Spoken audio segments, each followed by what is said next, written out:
Assalamualaikum warahmatullahi wabarakatuh. Salam seni budaya Indonesia. Horas, majua-jua, anjua-jua, yaho, ahoy, oi di sana. Salam pahaba, kulunmu. Pemirsa, semoga kita semua tetap dalam keadaan sehat walafiat dan lancar menjalankan aktivitas sehari-hari. Berjumpa lagi dengan kami dalam rubrik Mimbar Budaya, Mimbar TV, Koran Mimbar Umum. Ya. Pemirsa, pada bulan November 2023 ini, wah, iklim kesenian dan kebudayaan di Sumatera Utara begitu gencar, ya. Ada beberapa catatan di meja redaksi untuk agenda budaya yang berhasil kami catat. Nah, yang pertama adalah kegiatan Musyawarah Nasional ke-12 Himpunan Sarjana Kesusastraan Indonesia yang dirangkaikan dengan Konferensi Internasional Kesusastraan. Munas ke-12 HISKI ini diselenggarakan di Kota Samarinda, Provinsi Kalimantan Timur, supaya sarjana-sarjana atau anggota HISKI itu betul-betul kredibel dan kapabilitas di mata publik. Dan yang terakhir, agenda ketiganya adalah pemilihan ketua umum HISKI Pusat periode 2023 sampai 2027. Ya, pada tanggal 20 November 2023 juga. Wah, ini berita gembira bagi warga Indonesia, bahwasanya bahasa Indonesia, wah, ini bahasa Indonesia resmi digunakan di dalam persidangan di PBB, khususnya di UNESCO, yaitu perserikatan yang menangani bidang pendidikan, lingkungan, dan kebudayaan. Wah, jadi bahasa Indonesia menjadi 10 besar bahasa yang digunakan UNESCO. Nah, kemudian kabar berikutnya, pemirsa, wah, ini juga publik budaya di Sumatera Utara ini diwarnai dengan pertunjukan monolog. Ada beberapa teman kita yang mempergelarkan monolog, begitu. Nah, ya, kami catat di sini adalah monolog lelaki yang tersesat di meja makan. Wah, judulnya unik. Lelaki yang tersesat di meja makan.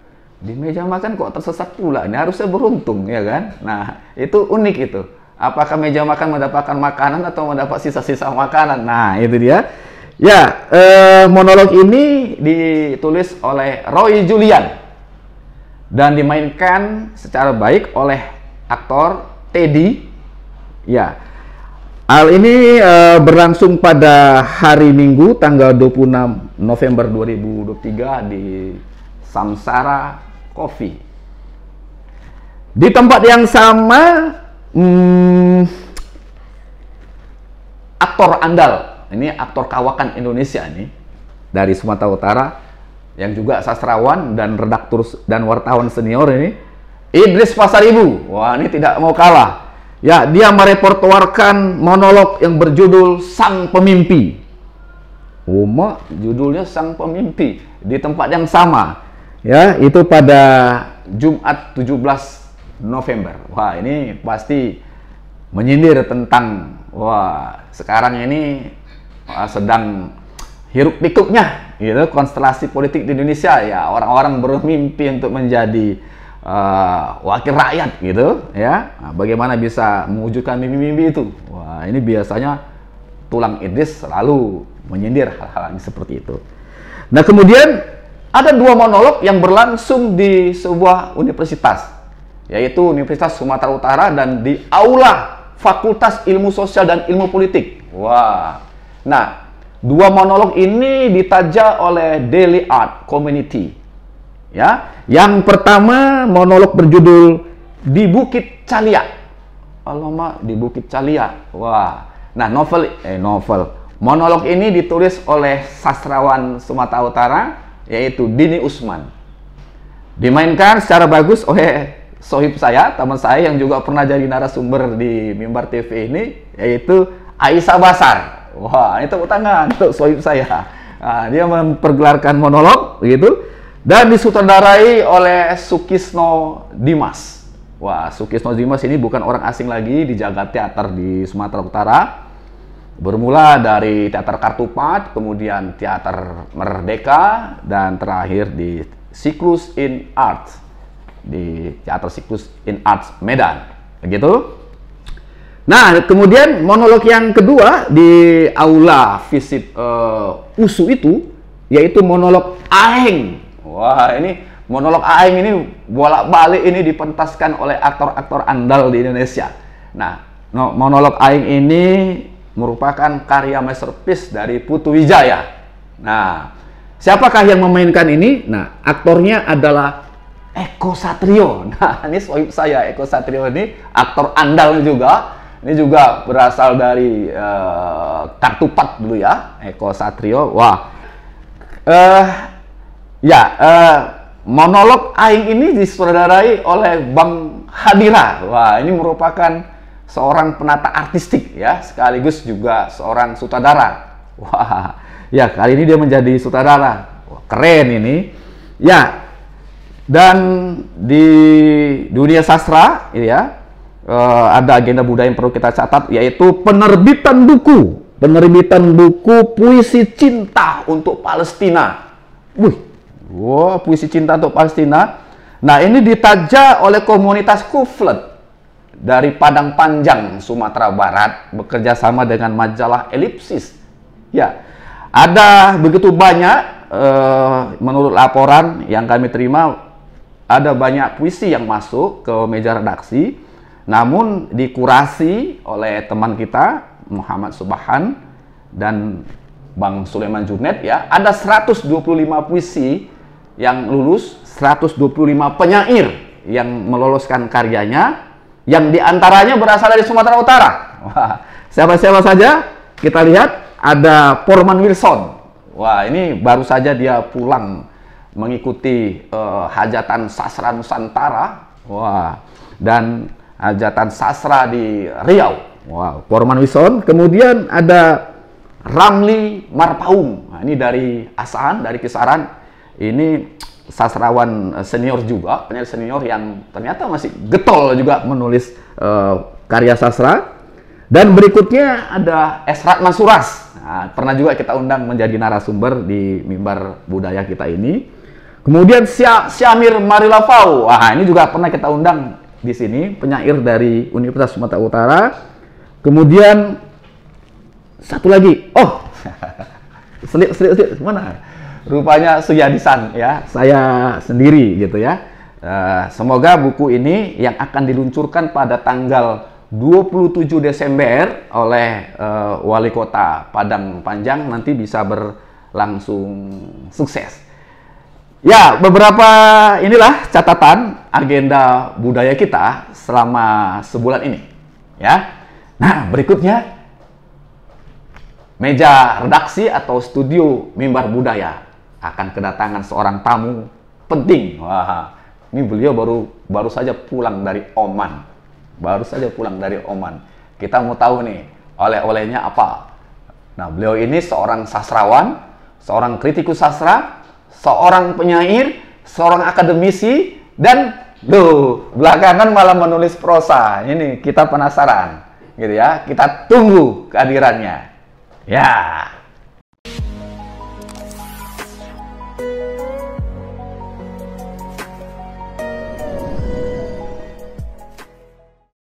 Puisi oleh Syafawan Hadi Umri. Wasiat Imam Besar. Tanah nyiur melambai ini membawa diri ada pantai tak terbuai. Ada ombak bernyanyi sansai, kemudian perahu-perahu Minahasa menumpangkan seorang imam dari Sumatera. Ikan-ikan bersolawat Nabi menyambut bergerak pendekar Paderi. Aho, rebana tampak 9, tuanku yang mengenang saluang. Antara zikir dan syair, berjalan dari hutan Khatulistiwa. Dalam tempuh usia tua, tiba di Lota Minahasa. Adakah yang lebih pasti setelah ditinggal sunyi sendiri, tanpa prajurit berkuda, tanpa ayunan keris mandaraguna, tak lagi beranak, tak lagi beristri, kecuali dekal dengan ilahi. Sekian. Mantap. Assalamualaikum. Waalaikumsalam. Waduh, ketua. Iya, siap. Sehat? Alhamdulillah. Alhamdulillah. Silakan duduk. Iya. Wah, ada pembaca tamu kayaknya. Ada dari tadi pembaca ini. tamu. Wah, puisi apa tadi itu, ketua? Puisi tentang Imam Bonjol. Wah, Imam Bonjol ya. Imam Bonjol. Wah. Jadi waktu masa tua tuh dia memberikan satu wasiat imam besar. Iya. Jadi bukan hanya Imam Khomeini, kita punya juga Imam Khomeini itu Imam Bonjol. Imam Bonjol. Imam Bonjol duluan. Wah, Imam Bonjol ya. Iya. Barulah Imam Khomeini Imam ya Khomeini. dari Iran. Iya. Wah. Nah, pemirsa, wah, mungkin teman-teman sastrawan, budayawan tidak asing lagi dengan tokoh yang satu ini ya, yaitu Pak Safwan Hadi Umri. Beliau baru saja kembali dari Oman, ya, negara di Timur Tengah sana. Dalam rangkaian apa beliau ke sana, nanti kita akan mendengarkan penuturannya, gitu. Dan ternyata selama di negara Oman itu, ya, beliau ini sebagai seorang penyair, sebagai sastrawan, sebagaimana yang saya katakan pada pembuka tadi, ya, orang yang gelisah. Jadi mencatat. Nah, apa hasil catatannya? Ini yang mau kita todong dari Pak Safwan Hadi Umri. Nah, bisalah diceritakan pada kita, Pak Safwan, apalah yang dilakukan selama di Oman itu? Ya, terima kasih. Jadi pertama saya mengucapkan syukur kepada Allah Yang Maha Kuasa dan juga kepada Pak Syadisan yang hari ini mengundang saya kembali. Ada selama 3 bulan saya tidak di Medan ini. Artinya meninggalkan tanah air lah nih. Oh, 3 bulan. 3 bulan. Wah, luar biasa. Jadi ada satu informasi dari anak saya yang kebetulan dosen di Oman. Oh, dosen. Dosen di Oman. Di universitas. Tepatnya di Universitas Buraimi, Oman, Sultan Oman.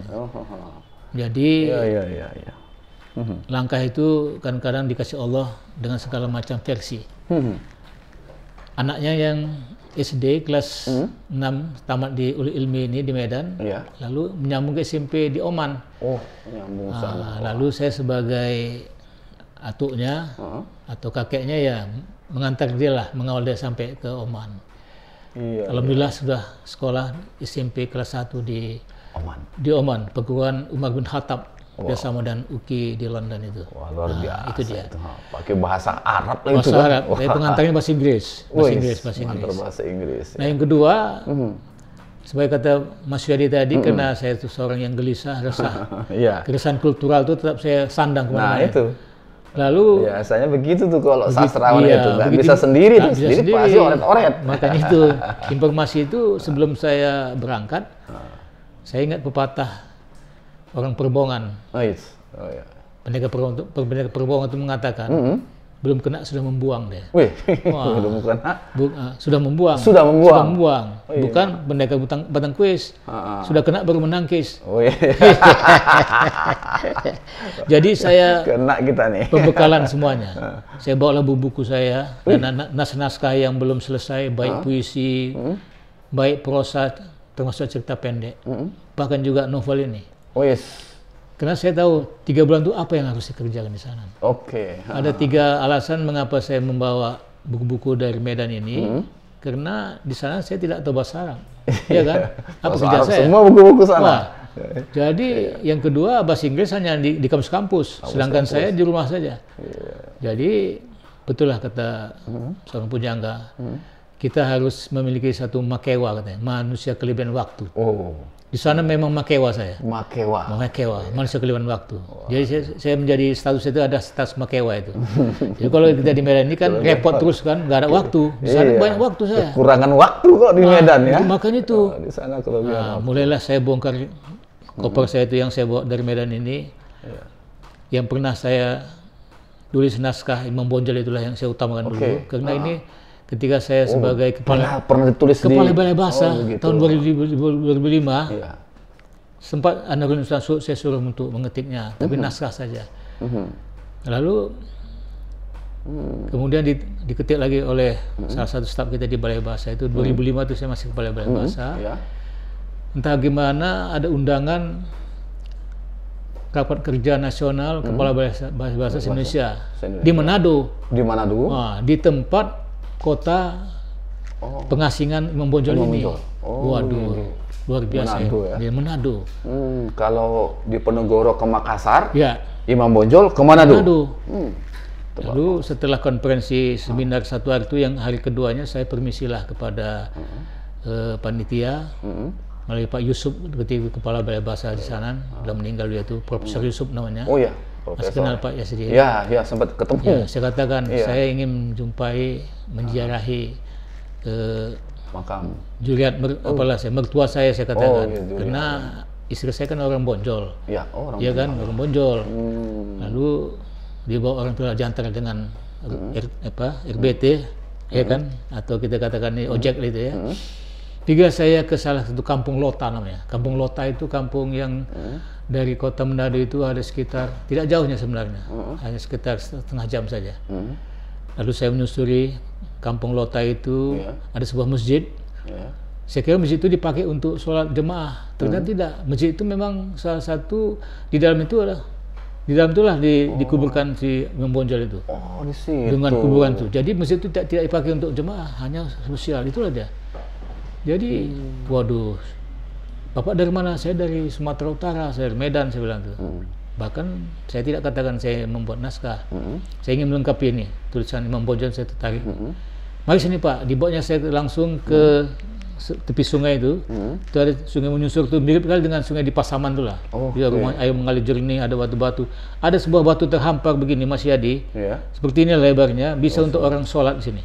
Ya, bisa ya, seperti inilah. Iya. Jadi katanya ini batu sejadah namanya.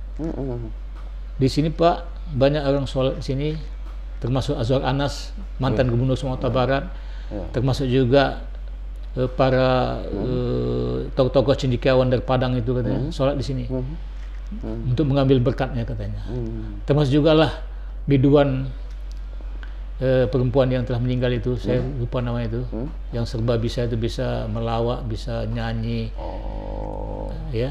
Ya, bukan Elia Kadam bukan ya? Bukan ya. Nah, ada satu lagi itu, dua sholat sini. Lalu saya ambil sholat lah 2 rakaat situ. Di tengah air mengalir itu saya sholat, ya kan? Ya, wudhunya di situ ya kan, duduk, air mengalir itu ya.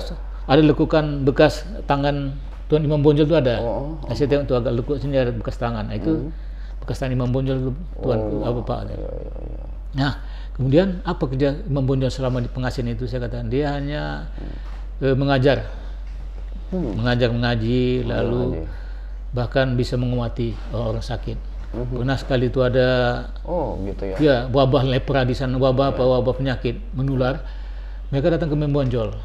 Imam Bonjol lah sebagai tabibnya yang memberikan air putih saja, hingga banyak anak-anak di Lota itu sebagian pun dakwahnya banyak Islam jadinya. Jadi di Lota itu itulah kampung yang ada masa Islamnya berkat dari Imam Bonjol. Dari Imam Bonjol. Nah, jadi saya melihat tuh, waduh hebatnya. Dan dia tidak berumah tangga lagi, sejak sana tidak lagi. Dia dikauni oleh seorang pengawal pribadinya, namanya Datuk Bagindo dari Pasaman. Di sana namanya menjadi Alfonso Mingus. Nama Alfonso asing Minggu. ya? Nama asing, dibuat orang namanya Alfonso Minggu. Mingus itu namanya. Disitulah dia. Seperti nama Portugis. Nama Portugis, Alfonso Minggu. Ya, Minggu. Situlah dia. Kemudian setelah saya kembali ke Medan, itu saya kombinasi lagi, saya olah lagi menjadi satu narasi cerita. sempat juga saya jumpai dengan sejarawan kita, Profesor Iwan Azari. Oh, Iwan Azari. Ya. Saya katakan, abang bukan sejarawan bang, katanya. Abang seorang penulis. Karena kebetulan abang semando dari Bonjol sana. Oh, berarti ada pertalian darah ya. Begitu. Jadi abang tidak perlu membuat ini dalam bentuk buku sejarah. Karena abang bukan sejarawan. Abang seorang sastrawan. Bagaimana kalau diolah dalam bentuk novel? Wah, itu novel sejarah. Novel sejarah jadinya. Wah, jadi abang tidak kena tuntutan dari dari disiplin ilmu sejarah, ya kan? Kalaupun nanti ada hal-hal nanti kan dari delik ilmu sejarah. Lalu saya olahlah terus, Mas Yadi. Nah, tapi niat komitmen itu hanya baru tertuangkan selama di Oman 3 bulan. Selama di Oman. Walaupun bahannya sudah terkumpul, malah di sana terinspirasi lagi. Ya pas pula lah Imam Bonjol dengan pakai ke negara Timur Tengah kan pas sekali. Kemudian si perhatian situ ada kemiripan benteng Bonjol yang di Oman itu dengan benteng-benteng Bonjol yang digunakan di ada ketemu benteng Bonjol di sana? Tidak, motifnya saya perhatikan. Wah, saya kira karena begini, Imam Bonjol ini pernah dia juga ke Timur Tengah. Apakah dia dulu ke Arab, kita tidak tahu. Dan dia berguru kepada beberapa tokoh Wahabi yang terkenal itu, yang hebat itu. Mungkin saja dengan kekuatan divisi perang di atas kuda itu, benteng-benteng mirip macam di di Timur Tengah itu. Lalu saya berikanlah satu ilustrasinya, seperti ini benteng itu. Wah, keren ini. Nah, ini dia. Ini supaya benteng. Pembaca tahu, wah seperti ini bentengnya.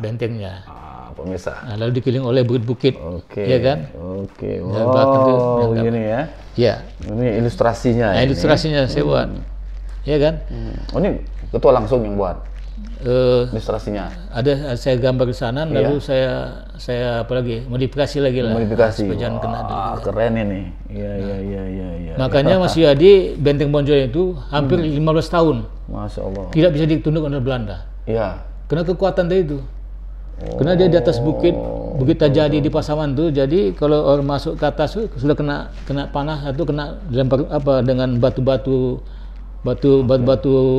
serangan batu-batu dari atas itu kan, jadi mengalir ke bawah, jadi kebun itu nggak masuk ke atas deh. Jauh. Inilah. Tapi sekarang sudah jadi tidak ada lagi. Belanda tidak bisa menembus dia. Benteng ini tidak bisa. Karena di atas ya. Iya, hanya dengan meriam dia bisa menembus ini. Meriam dari mana? Meriam ukuran kaliber yang menghancurkan Diponegoro di Jawa. Wah. Itulah yang diangkat meriamnya spesial dari Diponegoro itu untuk menghantam benteng Bonjol. Maka menjadi bubur benteng Bonjol, dihantam oleh ukuran kaliber meriam dari Bonjol dari Diponegoro itu. Itulah kekuatan company itu. Tak mampu lagi memeriamkan, tidak mempan. Senjata lain-lain. Ya, terpaksa diambil senjata yang penakluk yang Diponegoro. Diponegoro. Iya. Karena tokohnya ini nyari sama. Hampir sama. Antara Diponegoro dan Imam Bonjol. Nah, itulah nih. Ya, sosoknya nyari sama. Dan menarik lagi, Mas Yadi, dalam cerita itu saya olah Sentot Alibasa juga, yang terkenal di Jawa sebagai pendekar pembantu setia Diponegoro itu, rupanya menjadi tahanan Belanda di Batavia, lalu dikirim ke Bonjol untuk menggasak Imam Bonjol. Terjadilah perang tanding antara Imam Bonjol dengan Sentot Alibasa. Wow, ini luar biasa. Ada tuh di sini? Ada. Wah. Disitulah kisah itu nanti terjadi. Iya. Jadi teringat ini Sentot Alibasa melawan Imam Bonjol di Ranah Minang. Ranah Minang itu. Wow. Tetapi itu syukur kita itu. Bagaimanapun Sentot Alibasa pun karena dia sebagai tawanan, tapi hatinya adalah hati yang nasionalismenya berbumi muncul. Masih ada saya lihat dalam sastra itu kan ada dua aspek. Ada yang manifest dia, yang nampak kelihatan dalam literasi itu. Yang kedua adalah laten, terpendam. Saya membaca yang terpendam itu. Ternyata Sentot ini hatinya kepada Imam Bonjol juga, sama-sama orang pribumi. Sama-sama orang pribumi ya. Jadi begitu Sentot Alibasa setelah ketemu dengan Imam Bonjol, ketemu dengan Sultan Sardani, anak muda dalam novel ini, maka dia jadi lemah, tidak lagi melawan Imam Bonjol. Dia mulai merasa tidak tidak merasa puas dengan sebagai seorang pendekar sana. Hal itu diketahui Belanda. Belanda lalu mengepung dia. Sentot kembalikan lagi ke Jawa. Ini berbahaya nih. Karena dia sudah mau menyatu dengan Imam Bonjol untuk menggasak. Jadi koalisi pula. Koalisi dia, betul. Karena sama berbahaya. Itu ya. Nah, jadi koalisi betul. Jadi karena koalisi itu tadi dipindahkan ke Bengkulu untuk memadam ke pemberontakan rakyat di Bengkulu itu kepada Belanda. Jadi saya perhatikan ada 3 hal sebenarnya dalam novel Imam Bonjol ini yang saya bisa ungkapkan. Pertama tadi kekuatan karisma seorang tokoh itulah dia, yang menjadi teladan bagi masyarakatnya. Apa yang dibuat oleh Imam Bonjol itu, apa yang dikatakannya sesuai dengan apa yang diperbuatnya. Jadi seperti sekarang ini kita banyak orang pintar di Indonesia ini, tetapi kita kekurangan orang teladan sebenarnya. Wah, banyak orang pintar kekurangan orang teladan ya. Makanya banyak orang yang sudah duduk di kekuasaan selalu diuji dengan masalah-masalah yang sangat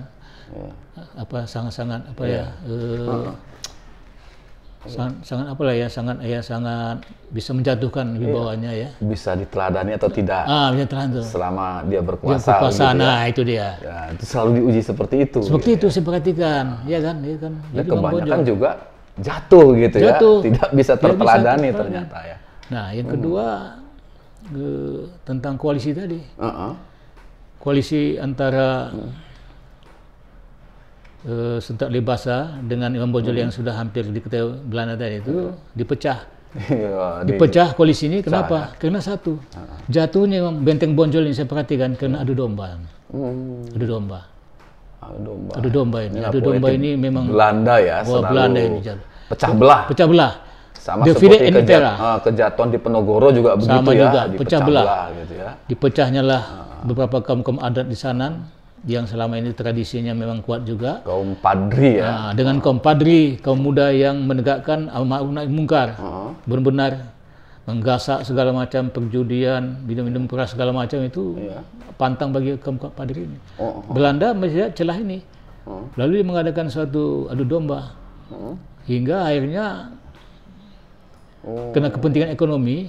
Nah, yang kedua kekuatan ekonomi Imam Bonjol ini hebat sekali. Dia ekonominya bagus sekali dia. Di Benteng Bonjol itu adalah tempat strategis. Imam Bonjol pandai membaca rambu-rambu alam di sana tuh. Tempat luar masuknya antara wilayah di Mandailing sana sampai ke Bukit Tinggi. Tidak ada jalan lain kecuali di dekat Bonjol ini. Jadi cukai segala macam itu dipegang oleh Imam Bonjol. Dia bisa membaca situasi. Membaca situasi dah. Rakyatnya makmur, kemudian sawah ladangnya subur, ya kan. Dan kaum-kaum ibunya semuanya agak militan. Bahkan ikut menghantam Belanda dalam cerita ini. Mereka dengan batu saja membawa. Tidak bisa dengan keris, dengan pedang, mereka dengan batu. Batu ya? Batu. Senjatanya malah makanya batu kewalahan itu tentang komponen itu. Larian, dihantam oleh ibu-ibu. Jadi semangat 20 Desember nanti bisa juga kaum ibu ini ada kaitannya dengan hari ibu ini. Bagaimana dia membantu dari belakang. Dapur-dapur umum itu disediakan kaum ibu. Kaum laki-lakinya di medan perang. Mereka di medan belakang. Nah, ini saya perhatikan ini. Jadi kekuatan ekonomi tadi dan juga kekuatan pertahanan semesta yang dibuatnya di Benteng Bonjol itu kan. Yang ketiga tadi kesetiaan tadi itulah antara kaum-kaum Padri itu dengan pimpinannya. Nah, jadi itulah saya lihat tadi hancurnya Benteng Bonjol itu 15 tahun habis masanya itu karena masalah domba ini. Saya Mas Yadi pernah baca suatu kisah ini dalam agama Islam itu. Bagaimana seekor serigala yang dituduh oleh keluarga Nabi Yusuf, keluarga Yusuf, bahwasanya dimakan serigala ini, Nabi Yusuf.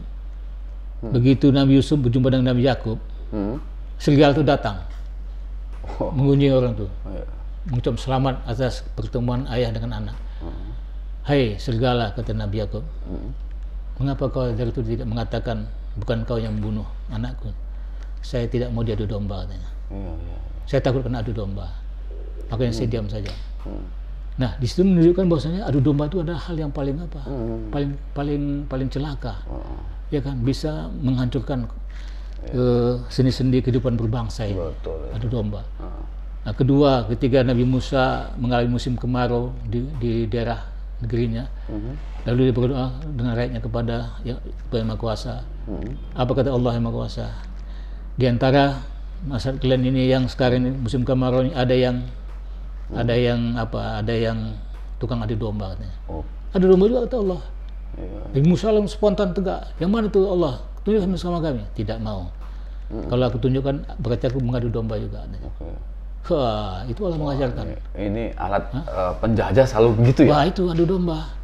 Dan kebanyakan sih korban-korban orang-orang Melayu gitu ya. Begitu. Seperti di Malaka itu bagaimana Hang Tua, Hang Jebat, ya, itu diadu domba, oleh Portugis gitu ya. Termasuknya dipinang oleh para Mahapatih itu kan. Patih Kamarbija itu kan mempinah Hang Tua kan. Ini adu domba juga. Iya. Maka kekuatan kita itu dengan adu domba. Jadi sama halnya dengan situasi politik sekarang itu ya kita harus waspada dengan adu domba ini. Adu domba. Iya kan? Dari benci menjadi cinta, cinta menjadi benci kita. Karena adu domba, ya kan? Karena kita tidak berkoalisi dengan yang lain, kita beradu domba jadi. Bisikan sesat yang adu domba. Inilah dia. Yang tadinya sahabat, ya kan? Bisa pecah. Ya, jadi terpecah bola. Ya, Hang Jebat betul. Begitu dia bertemu dengan Hang Tua. Sebenarnya kata Hang Jebat, makanya aku mengamuk menghantam Raja Melaka karena aku cinta kepada kau Hang Tua. Karena kau diusirnya, dibuang segala macam. Itunya Magas. Betul. Kan itu kan Hang Tua terbola. Jadi Hang Tua antara kesetiaan dengan loyalitas kepada raja kan mendua aja dia sama itu. Jadi dia pembunuhan itu hanya penyesalan aja, bukan hanya keikhlasan dia. Satu hikmahnya lagi, Hang Jebat ini ya perang saudara jadinya. Iya, jadi kan? Selalu begitu. Selalu begitu kan. Saudara. Dulu yang akrab segala macam kan, tahu-tahu dengan kena ada kekuasaan, ada perintah, adu domba tadi, ya. Gitu. Jadi filosofis membonjol ini saya ambil ini adu domba. Adu domba. Antara kaum adat dengan kaum Padri. Sehingga terakhir sebenarnya kaum adat ini adalah kaum yang bagus ini. Terakhir katanya, Hai Jenderal Konsius, kami kaum adat tidak mau melawan lagi membonjolnya. Ada sini. Kami mau kembali ke sawah kami masing-masing untuk menanam padi lagi, ya kan? Kembali lagi menanam karet, kopi segala macam untuk menyembuhkan ini. Mereka sudah sadar itu ada keluarga kami. Tetapi Belanda tetap mengadakan ini suatu hal yang berat ini katanya. Karena ada kepentingan ekonomi dia. Karena ekonomi bonjol itu naik kan, mengganggu ekonomi dia. Lalu dipanggil lagi kaum adat ini untuk menggasak membonjol, nanti kan Anda akan dapat nama. Tetapi dari belakang dia menghantam. Jadi kaum adat itu hanya sekedar apa saja di depan aja. Nah, jadi jelas sih seperti kan kaum adat itu dengan membonjol sebenarnya komitmen mereka sudah ada. Nasionalisme pribumi itu muncul itu. Ya kan nasionalisme pribumi itu kemudian juga kesetiakawanan. Bahkan di sini saya mengatakan ya seperti kata ungkapan tujuh aja lah, adat berseni syarat berseni kita bulah tuh jelas menjadi acuan kita. Itu apa Mas Yadi? Wah, luar biasa. Jadi ini tentang kesetiaan, tentang pengkhianatan gitu ya. Tentang adu domba. Selain itu mungkin pernah kita dengar hal kayak gini, perang Cumbok tuh di Aceh juga seperti itu.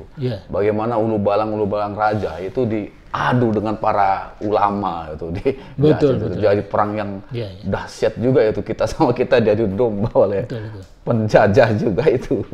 Nah kemudian ini buku ini sudah berapa eksemplar dicetak nih Ketua? Ini anggota IKAPI ini sudah yang mencetak nih. Wah.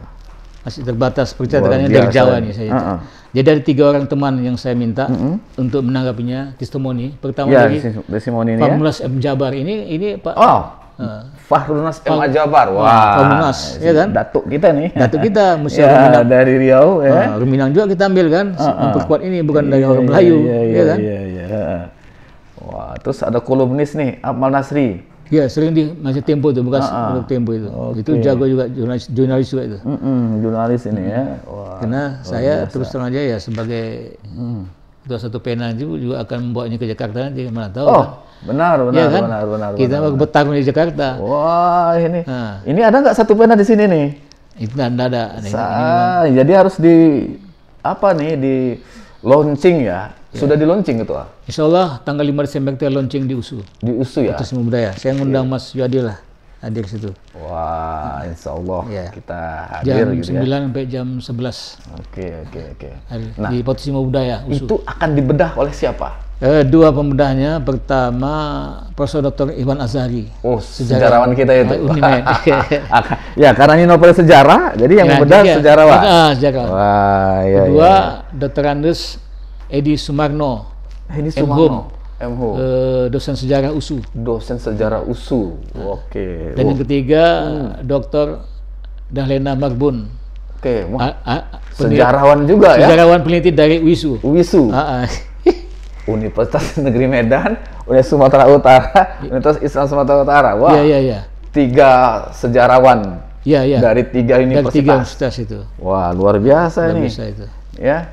Nah, jadi teman-teman sastrawan nanti bisa melacak ya untuk menghadiri bedah buku itu, dan juga bagaimana bisa memiliki buku ini ya, novel sejarah ini luar biasa ya. Ini akan menambah perbendaharaan atau khasanah di dunia atau di belantika sejarah begitu di Sumatera Utara dan di Indonesia. Ini penilaian sisi lain dari hikayat tentang Imam Bonjol. Nah, Pak Safwan mengemasnya dalam Benteng Bonjol. Ya, dalam bentuk novel. Dalam bentuk novel, kisah patriotisme, perang dan cinta. Wah, kalau dalam dunia seni pasti ada cinta gitu di balik peristiwa ini. Itu bumbu penyedap dalam sastra. Bumbu penyedap, ya kan? Wah, ini luar biasa ini. Bukan main. Wah, mantap ini. Jadi ada kritikan lah Ketua. Selama ini kan nulis puisi, kritik. Kok ini beralih ke prosa, itu bagaimana Ketua? Saya punya pendapat. Ubi itu bisa ditanam di mana aja. Ya, di bumi mana saja ubi itu bisa ditanam. Dia tetap tumbuh dia. Ubi ya? Ubi. Di kebun mana saja ya? Dia tidak mengenal taman khusus ya. Jadi ubi itu tadi, itulah sebenarnya konsep sastra saya itu adalah semacam ubi. Ini bisa saya semaikan, boleh dia di sawah, boleh di mana saja. Bahkan di Oman pun bisa saya tanam. Semaikan. Ubi itu. Ya. Inilah dia. Ya kan? Wah, ini sangat sejarah ini. Tidak hanya novel sejarah tentang Bonjol ya, tapi sejarah menulisnya di Oman. Di Oman. Diselesaikan di Oman. Di Oman. Walaupun sejak tahun 2000-an mulai di 2005. Oret-oret ya. Bahkan hampirlah sekitar 18 tahun dia ini. Jarak antara masih di konsep novel menjadi novel ini. Iya. Nah, ini menjadi novel ya, novel sejarah. Novel sejarah gitu. Wah, luar biasa semangat Pak Safwan ini di tengah usia yang sudah 72 tahun. Wah, ini kita yang muda-muda ini jangan mau kalah ini. Beliau masih terus menulis ini untuk sastrawan di Sumatera Utara ini. Gitu. Oke, Ketua. Jadi tetap semangat. Ya, Mimbar Umum terus mendukung Ketua untuk menerbitkan karya-karya besar berikutnya. Siap. Selama ini menulis esai-esai esai-esai dan buku-buku akademik yang sudah banyak dibaca oleh mahasiswa. Dan ini sekarang menulis novel novel sejarah Benteng Bonjol. Ini merupakan alternatif dalam hal kita melihat ketokohan Tuanku Imam Bonjol yang pengaruhnya sangat luas di Indonesia sampai juga ke Sumatera Utara, tidak hanya di Sumatera Barat begitu pengaruhnya, dan sampai-sampai beliau tadi menurut Pak Safwan diasingkan atau dibuang ke Manado gitu ya, ke Sulawesi gitu. Begitu. Ada satu lagi Mas Yadi yang perlu kita lihat dari hikmah Imam Bonjol ini. Di tengah situasi sekarang kita mengalami disintegrasi bangsa, Imam Bonjol ini perlu kita kembali naikkan martabatnya. Dia berasal dari Minangkabau, Sumatera, yang mayoritas Islam. Tapi dikuburkan di Manado, yang mayoritasnya non-Muslim. Tapi orang Manado merasa memiliki Bonjol. Imam Bonjol adalah pemilikan bersama. Jadi mereka tuh bangga dengan Imam Bonjol di sana. Jadi hal-hal semacam ini harus kita munculkan lah. Bahwasanya solidaritas berbangsa itu harus kita munculkan. Jangan perpecahan itu yang kita ketemukan. Ya kan? Nah, ini salah satu saya perhatikan orang sana aja mendukung Imam Bonjol. Iya. Dia tidak anti. Iya. Ya kan? Ini tokoh kami juga, tokoh kebersamaan. Iya. Dan ini jadi Belanda itu sebenarnya sudah salah setnya itu kan. Maksudnya itu membuang kepada daerah yang supaya menderita, berbeda agama, berbeda budaya dan juga ada istilah kan. Ternyata tidak. Dia malah membangun budaya sana, bahkan jadi budaya solidaritas kultural jadi sini. Jadi ada semacam solidaritas kultural. Ya kekuatan kultural yang bermain di sini. Bukan agama tapi kultural itulah. Jadi saya pun wah ini harus saya tulis. Nah, itu mesti jadi. Mantap itu. Nah, itu dia. Jadi mirip seperti Tuanku Tambusai Ketua yang pernah kita lihat di Negeri Sembilan ya. Ya di Sembilan. Di tepi sungai begitu ya. Bagaimana perjuangan Tuanku Tambusai dibuang ke sana, lari ke sana. Malah dia membangun komunitas baru di Malaysia sana. Murid-muridnya malah banyak. Bahkan gitu, yang kedua dia komunitasnya dengan orang di Cina itu kan di Piarang tuh, bukan kan di dekat daerah Cina itu kan. Di situ dia banyak pekuil gitu ya. Segala macam. Situ dia ada. Betul itu. Iya, unik bersama, ya, unik tokoh-tokoh kita ini. Tokoh yang besar ini. Ya, barangkali pemirsa, wah ini pembicaraan kita tentang Benteng Bonjol, novel sejarah dari Pak Safwan Hadi Umri. Ya, Pak Safwan Hadi Umri ini mengawali membuka rubrik Mimbar Budaya kita tahun lalu ya. Ini ya sudah kali kedua beliau berbincang dengan kita. Mungkin sebelum kita tutup ada closing statement untuk pemirsa, Ketua, silakan. Ya. Jadi ada 3 hal yang bisa saya sampaikan kepada pemirsa yang budiman. Pertama, literasi sastra ini bisa membangun satu komitmen bersama dalam kita bernegara dan berbangsa ini. Saya mengambil hikmah dari novel Imam Bonjol ini dengan 3 kekuatan beliau. Pertama adalah kekuatan prinsip kaidah keyakinannya. Kedua, kekuatan kekeluargaan atau persatuan dari mulai rumah tangga, desa, kota sampai negara. Dan ketiga adalah kekuatan ekonomi. Ekonomi perbumi yang dibangun oleh Imam Bonjol ini mestilah dikawal dengan pertahanan dan keamanan laskar padrinya.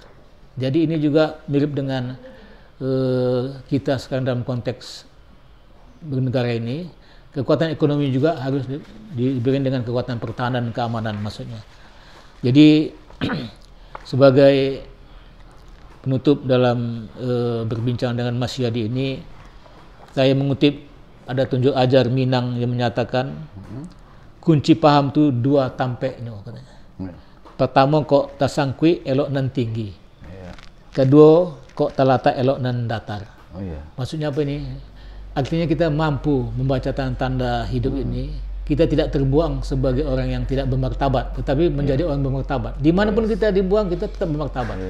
Kalau memang kita seperti kata pantun Melayu katanya ya, berkayuh hang tuah ke Pulau Daik, Laksman hang jebat bermain pisau. Kalau memang bibit yang baik, buang ke laut jadi pulau. Iya, nah, itu saya sampaikan. Kalau memang kita memang bagus, apa kita bibit kita bagus, bobot kita bagus, ilmu kita bagus, intelektual kita, dimanapun kita berada kita tetap disenangi orang. Itulah dia yang saya katakan. Bahkan dalam kekuatan ekonomi Imam Bonjol tadi ini sama juga dengan apa kata pantun Melayu, tanam padi di sawah bendang, menanti masa bilangan tahun. Kalau pandai menjadi orang, rezeki secupak makan setahun. Jadi rezeki itu adalah berkat. Tapi makan setahun dia, walau secupaknya rezeki. Bisa kan? dinikmati. Menikmati dia. Sekira itu aja Mas Yadi. Wah, Terima kasih. Luar biasa. Terima kasih atas kehadiran Pak Safwan Hadi Umri yang tidak bosan-bosannya lah datang ke sini, gitu ya. Siap. Kita akan terus berbincang-bincang dengan pemirsa tentang budaya kita. Ya, silakan diminum betul. Ya, demikian tadi pemirsa perbincangan kami dengan Pak Safwan Hadi Umri. Semoga apa yang disampaikan tadi bisa mengena ya di hati kita semua, terutama bagaimana tentang kesetiaan ya, tentang jiwa patriotisme gitu, sebagaimana tertera di dalam, termaktub di dalam novel Bonjol ini.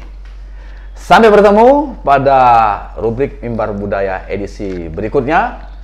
Kerabat kerja Mimbar TV, Mimbar Umum, pemimpin umum Bapak Muhammad Hasbi Al-Faus Lubis, penanggung jawab Bapak Jalaluddin, pemimpin redaksi Bapak Ngatirin, dan saya sendiri pengasuh acara Suyadisan mengucapkan terima kasih kepada Pak Safan Haji Umri, juga kepada pemirsa di mana saja berada. Salam seni budaya Indonesia. Horas, menjua-jua, enjua-jua, aho, yaho, bu, di sana, salam bahbar. Matur nuwun. Assalamualaikum warahmatullahi wabarakatuh.